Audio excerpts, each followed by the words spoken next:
Pencegahan demam berdarah dengue. Menurut data dari Kemenkes, pada tahun 2020, sebanyak 95.893 orang di Indonesia telah terinfeksi demam berdarah dengan 661 orang meninggal yang tersebar di seluruh wilayah Indonesia.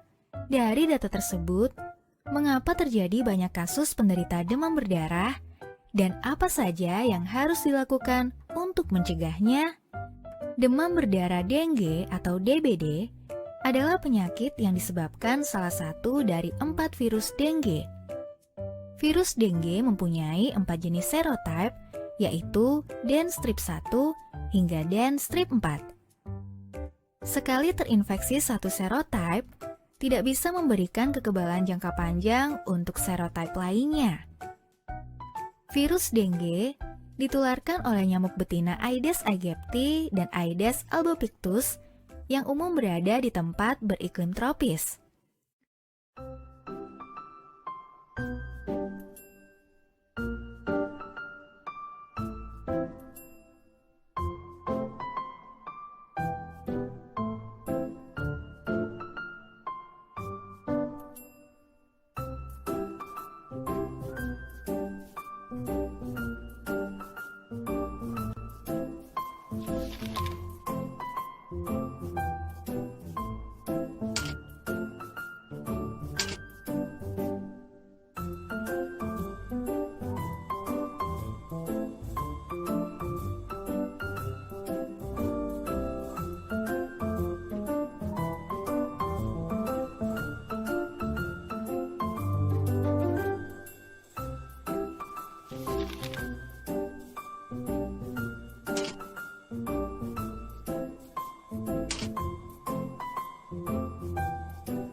Virus dengue menginfeksi nyamuk Aedes betina saat dia menghisap darah dari seseorang yang sedang dalam fase demam akut. Kelenjar ludah nyamuk tersebut akan terinfeksi dan virusnya akan ditularkan ketika nyamuk menggigit dan mengeluarkan cairan ludahnya ke dalam luka gigitan ke tubuh orang lain. Penyakit DBD dapat memunculkan gejala yang variatif. Beberapa orang yang terinfeksi menunjukkan gejala yang sangat ringan atau tidak terlihat. Ada pula yang memunculkan gejala lebih berat dan membutuhkan perawatan intensif.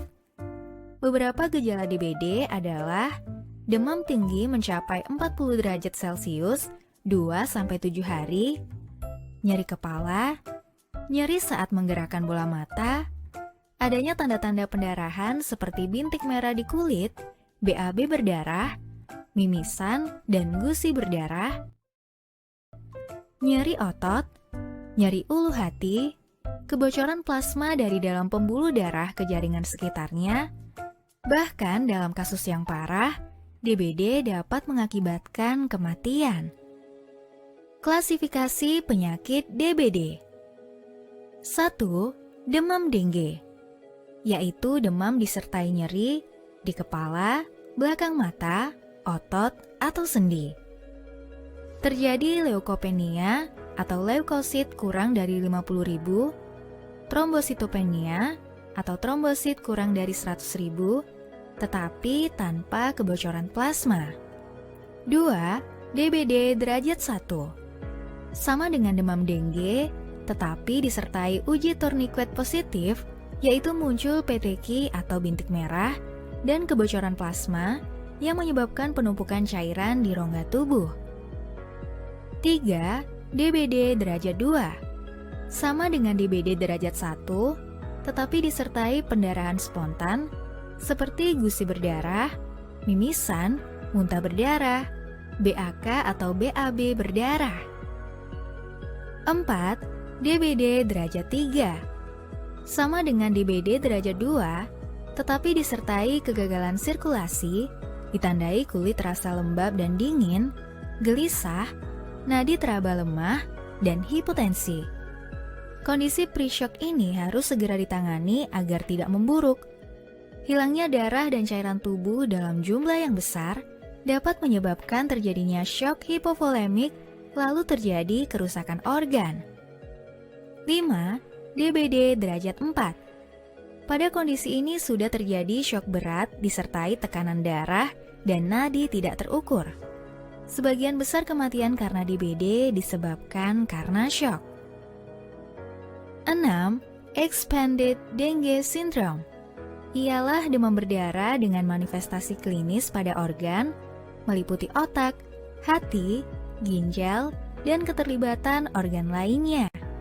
Untuk menanggulangi wabah DBD di Indonesia, kita harus memutus rantai perkembangan faktor penyebab DBD melalui gerakan pemberantasan sarang nyamuk atau PSN dengan pengendalian lingkungan, pengendalian secara biologis, dan pengendalian kimia.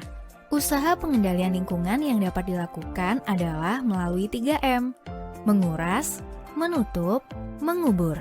Ditambah plus, yaitu mengganti air yang ada pada vas bunga atau tempat minum di sarang burung, setidaknya dilakukan seminggu sekali, dan membersihkan saluran air yang tergenang, baik di atap rumah maupun di selokan jika tersumbat oleh sampah atau dedaunan, karena setiap genangan air bisa dimanfaatkan oleh nyamuk untuk berkembang biak. Pengendalian secara biologis dan kimia. Usaha pengendalian biologis contohnya adalah menggunakan lavender yang tidak disukai nyamuk dan ikan cupang yang dapat memakan jentik-jentik nyamuk dengan cara dimasukkan ke dalam kolam atau bak penampungan air. Usaha pengendalian kimia dapat melalui insektisida seperti fogging untuk membunuh nyamuk dewasa dan bubuk abate sebagai larvasida. Tubuh penderita DBD harus memiliki imunitas yang kuat untuk membunuh virus dengue. Menurut WHO, pasien demam berdarah yang tidak parah dapat dikelola di rumah dengan istirahat, konsumsi obat penurun panas, dan perbanyak minum cairan. Bawa pasien ke fasilitas pelayanan kesehatan agar bisa memantau jumlah hematokrit dan trombosit dan mendapatkan penanganan yang lebih baik. Nah, dari video ini kita dapat simpulkan bahwa DBD adalah penyakit yang bisa menular. DBD bahkan bisa menyebabkan kematian. Kita harus disiplin melakukan PSN agar terhindar dari DBD. Penanganan awal DBD penting dilakukan untuk mencegah kondisi semakin parah.